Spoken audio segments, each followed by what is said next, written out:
Hey everyone, Chloe here, and welcome back to my channel. And if you are new here, ladies and lurkers and ear hustlers, welcome. So I wanted to have a womanhood conversation about being overweight and obesity and how it relates to femininity and hypergamy and how it relates to the very inflamed and to the very competitive and the now very bandwagoneer podcast hustles that are popping up like daisies and who have currently got our people in a chokehold. And these triggering podcasts that are done by both men and women seem to be very determined to humiliate women, to attack women unprovoked, to break women down with all kinds of distorted perspective.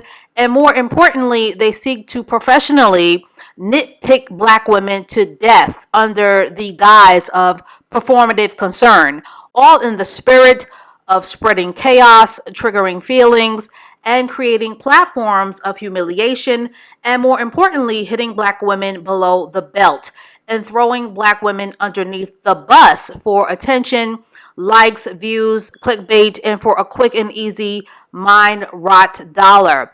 As it is no secret that there is a lot of money to be made off of degrading women and degrading black women, because for some odd reason, when black women are being bashed and humble pie humiliated, a lot of dust bonnets, Sambos, rotten church hens, and Joe Neckbones will flock to these podcast goofies like flies to a banana.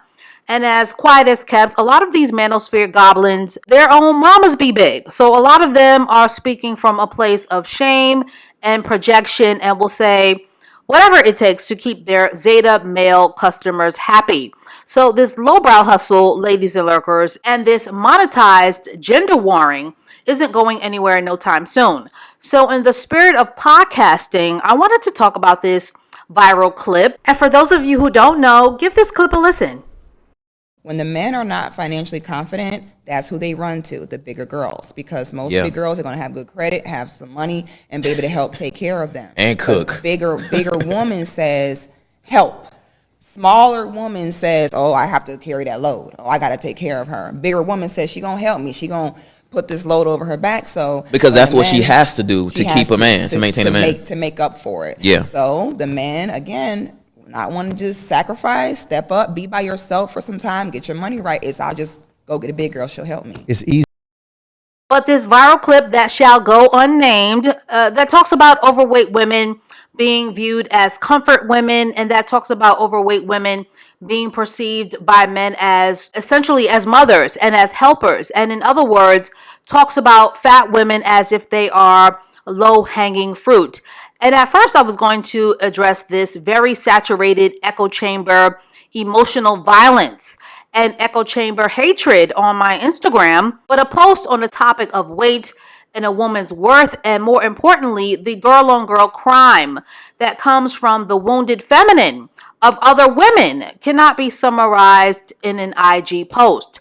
Now, please keep in mind that these chicken dinner sermons and the sanctimonious lumpheads that are on these podcasts aren't necessarily high on empathy and compassion or emotional intelligence, nor are these shows progressive, and they definitely do not even consider a person's upbringing as to the reasons why they may appear the way that they may appear. These podcasts are all about speaking in very dangerous generalities. They often will lack nuance, they can be harmfully ignorant, and they will often thrive and get their life force off of very damaging tropes and very nasty stereotypes, which is the reason why I've made several weight loss videos that point to the complexities of why so many women are currently overweight and obese. Reasons like emotional eating, food addiction, low self-esteem, low self-worth. There are women who are living with all kinds of internal trauma, mommy wounds, abandonment wounds. Some women were never told that they matter or that they are important. Then there's the poverty mindset and the spirit of lack. There's parentification. There's narcissistic abuse. And in rare cases, there are thyroid issues and medical conditions that cause weight gain. So when overgeneralizations are made about a woman's worth as it relates to her weight, this is just your run-of-the-mill, degrading, hit you below the belt, candy store entertainment. Now I get it. Some people will snark and scoff and roll their eyes at the idea that a woman's unhealthy appearance is more than likely connected to a root cause. Some people will feel like bigger women do not deserve sympathy or to be coddled. And some people will always feel that bigger women deserve to be clowned and humiliated forever. But for awareness purposes, ladies, that is the danger of when lumpheads get on a mic. They speak in very damaging generalizations without ever considering the long-term damage or the harm that they are causing. But I am here to say that root causes matter and that root causes are not excuses. So to my listeners who are fat or fluffy or obese or overweight, find out your why and find out your root cause, because you will never lose weight from being shamed, destroyed, ridiculed, or humiliated. And if you do lose the weight, it won't be sustainable because your weight loss will not come from a place of self-love, but more from a place of self-hate. Now, when it comes to femininity and hypergamy and being overweight, now some feathers may be ruffled by what I'm about to say, but I don't necessarily disagree that there aren't consequences and ramifications that come with being the fat girl in the room. Desirability politics are very real, but like with all things, it is not what you say, it is how you say it. Can being overweight harm your chances for attracting hypergamy and men who are willing to long-term invest? Absolutely. Is being obese long-term unhealthy? In most cases, yes. Are some women eating themselves out of the competition? Absolutely. Does losing weight give women a competitive edge in the dating and marriage marketplace? Absolutely. Do dusties see big women as easy targets or as low-hanging fruit? Absolutely. But dusty men see low self-esteem women of all shapes and sizes as easy targets and as low-hanging fruit. So a woman can look like a runway model and still attract dust if her self-esteem is in the gutter. And a petite and in shape woman can still get used up and have her money finessed out of her pocketbook if she doesn't hold herself in high regard. And it isn't any secret that many Black women and that many American women are indeed overweight and obese. And this is clearly being weaponized to tear them down for profit, not only by men, but also by the girl-on-girl crime of some women. So when it comes to women bashing other women, there is obviously a lot of pick-me energy mixed with internalized misogyny or misogynoir, mixed with a weird form of clearance rack, social climbing, mixed with the need for the male gaze and male approval and male attention and male dollars, and mixed with a bit of protectionism.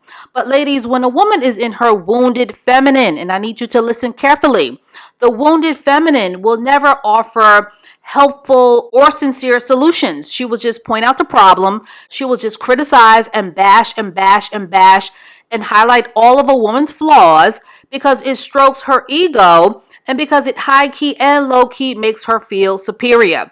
That, in essence, is the root of girl-on-girl crime, feeling superior, especially because many women are competitive and comparative in the realm of men. So women who punch down on other women or women who have a superiority complex are not helpful to anyone except themselves. Now, as for the podcast hustle, it will always be easier to sell commercialized suffering than it will ever be to sell the deeper work or the course correction that is required of a woman to break the nasty cycle of generational curses. But to my overweight and to my obese listeners, when you are ready to lose the weight and when you are ready to be the best version of yourself, please do it for you and not to be picked by a man. Now, as a solution to all of this ongoing public humiliation, I have always advocated for Black women to protect their own well-being and their femininity and their softness by making their anger expensive, because your anger and your uncontrollable feelings will always make other people rich. So that is all that I have to say on this for now. Being overweight does not mean that you are unworthy or ugly or undeserving, or that you deserve to be publicly mocked and clowned, or that you deserve to be invisible. And in the perfect world, it would be nice if most men would use their gifts to build and to lift as they climbed, instead of using their gifts to mainly destroy. But our world isn't perfect now, is it? And now I will leave the floor open for discussion. Can a woman be shamed into being skinny? Are big women considered low-hanging fruit to dusty men? And does losing weight make a woman more attractive in her feminine? And as always, I look forward to reading your amazing comments about girl on girl crime and podcast dustiness below.